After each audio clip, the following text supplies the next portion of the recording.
Right, lads. Welcome back to Glen and Dec. Time well wasted. Last week, we promised more chaos, more watches, and more reasons to question why we're allowed microphones. We also promised a human guest. A human? I thought you said a human-shaped object. No, Dec, a proper human. Flesh, opinions, and a till that actually works. Oh, good. I was worried we were getting another one of those smartwatches that judges you. Today's episode is episode 14, Brick, Mortar, and Broken Lume. We've got Tony from Sligo in the house. Real shop, real stock, real customers. He's going to tell us what it's like to run a watch shop when the internet keeps trying to eat your lunch. And by eat your lunch, you mean sell your lunch for half price on some website at 3 a.m. Exactly. Strap in. Tony, welcome to the show.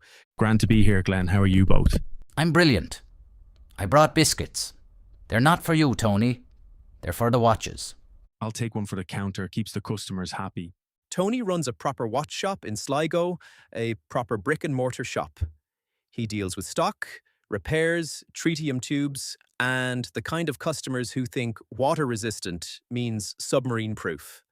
Tony, tell us, what's the last week been like in the shop? Busy, actually. Heat waves not helping. People come in sweating, watches stuck to wrists, and a few who think the sun will polish their case for them. Sales are steady, but supply's a headache. Wait. Heat wave? My watch nearly melted. It started to smell like regret and sunscreen. Dec left his watch on the dashboard of his car for 3 hours. It's fine. It's a Seiko, not a chocolate bar. It was a very expensive chocolate bar. Tony, give us the truth. How do you actually get stock? Is it glamorous? Is there a secret handshake? No secret handshake, Glenn. Mostly relationships. You build trust with distributors, you wait on allocations, and you sometimes get lucky when a brand overproduces a model nobody wanted. Then you get the calls. So you're telling me it's not like those Instagram ads where someone opens a box and confetti falls out and a watch floats in midair? Exactly. There's a lot of paperwork, pallet deliveries, and the occasional pallet that arrives with half the boxes missing. And pricing. How much of it is set by the brand and how much is you trying to keep the lights on? Brands set MSRP, I mean the sticker price, manufacturers' suggested retail price, but the market sets the rest. We have to balance margins with footfall. If we price too high, people buy online. Too low, and we can't pay the apprentice. It's a tightrope. Apprentice? You have an apprentice? Do they polish watches with a toothbrush? He uses proper tools, Declan. Mostly. What about grey market stock? People always ask if you buy from somewhere cheaper. Grey market exists. It's tempting for customers because the price is lower, but there's no warranty, no aftercare, and sometimes the watches are older stock or modified. We try to educate customers. Buy local, get service, and sleep better at night. Sleep better? I sleep like a baby. I wake up every 2 hours crying for Lume. Supply chains. Are we still in the era of we'll ship it when the moon is full? Pretty much. Components come from everywhere. A Swiss case, a Japanese movement, a dial from somewhere in Europe, and suddenly you're waiting on a tiny screw from a factory that's closed for a week. Brands are better at communication now, but allocations are still a mess. So when a brand says limited edition, that's not marketing. That's, we only got 300 screws. Sometimes. Other times, it's deliberate scarcity. Creates hype, creates queues, creates people camping outside shops. What about customer expectations? Are people reasonable? Most are. But there's always someone who expects a brand new diver to be serviced for free because it stopped after I swam in the Atlantic. We explain warranties, water resistance, and the difference between a swim and a submarine mission. I once asked for a discount because my watch matched my shirt. They laughed, I cried, it was a whole thing.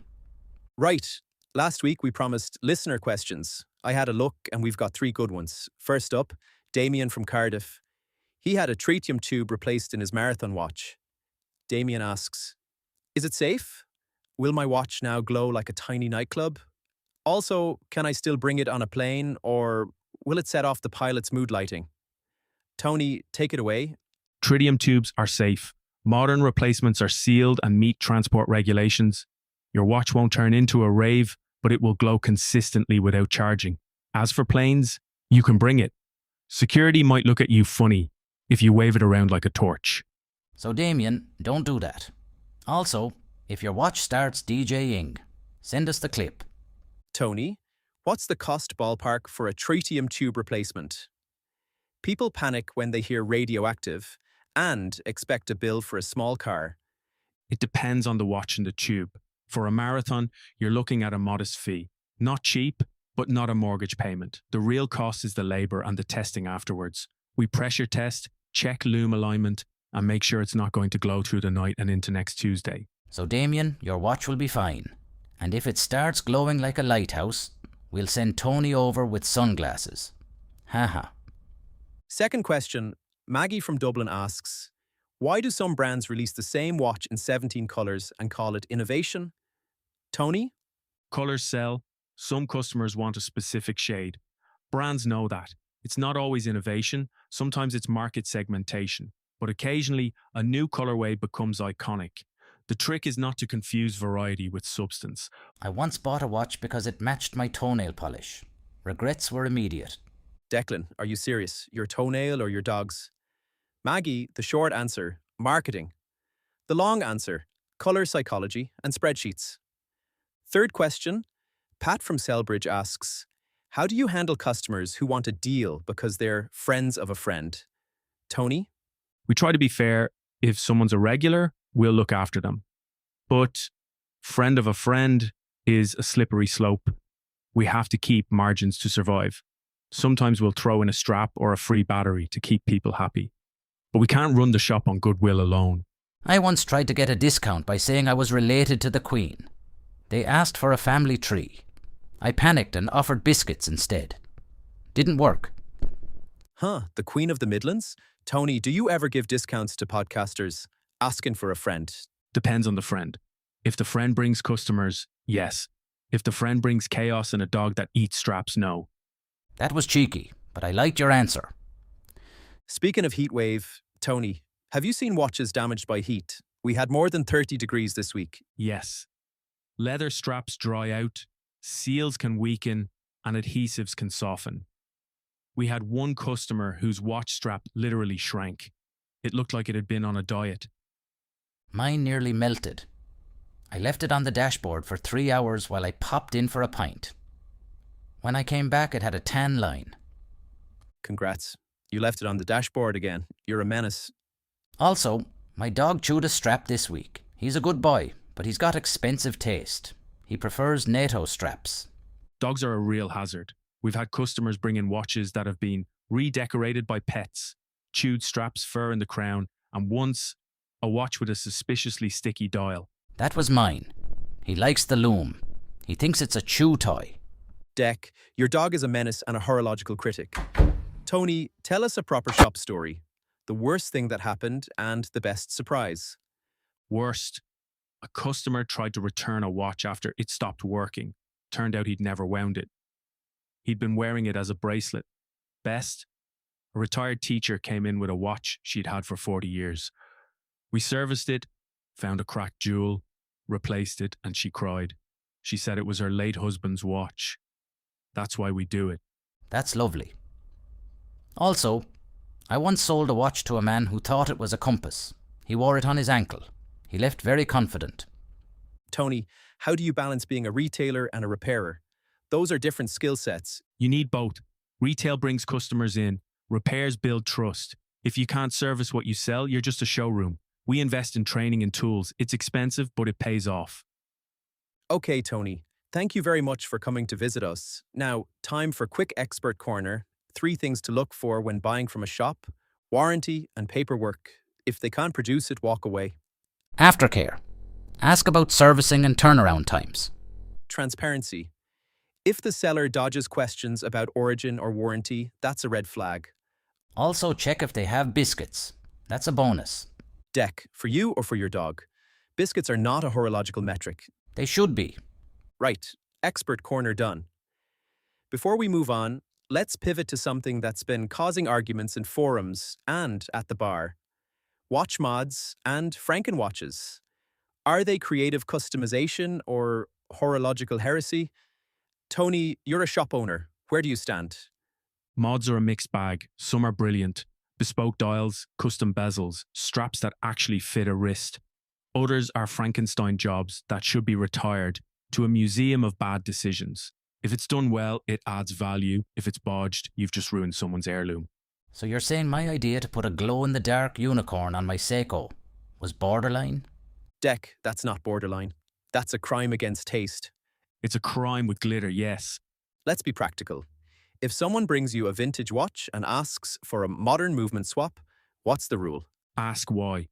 If it's sentimental and they want it to run reliably, a sympathetic movement swap can be the right call, but document everything. If it's purely to make it look like something else, I'll advise against it. Provenance matters. Provenance? I thought that was a brand of toothpaste. It's the history of the watch, Declan, not toothpaste. What about the resale market? Do mods kill value? Sometimes. Collectors pay premiums for originality. But there's also a big market for tasteful mods. People who want a unique piece without paying boutique prices. It's a spectrum. So if I slap a rainbow bezel on a vintage piece, I might get laughed out of the auction room. You'll get applause at a pride parade, maybe not at Sotheby's. Ethics, then. Is it ever okay to mod a watch that's clearly collectible? Only with full consent and understanding. If it's a family heirloom, talk to relatives first. If it's a rare reference, think twice. And always keep the original parts. That's the golden rule. Keep the original parts.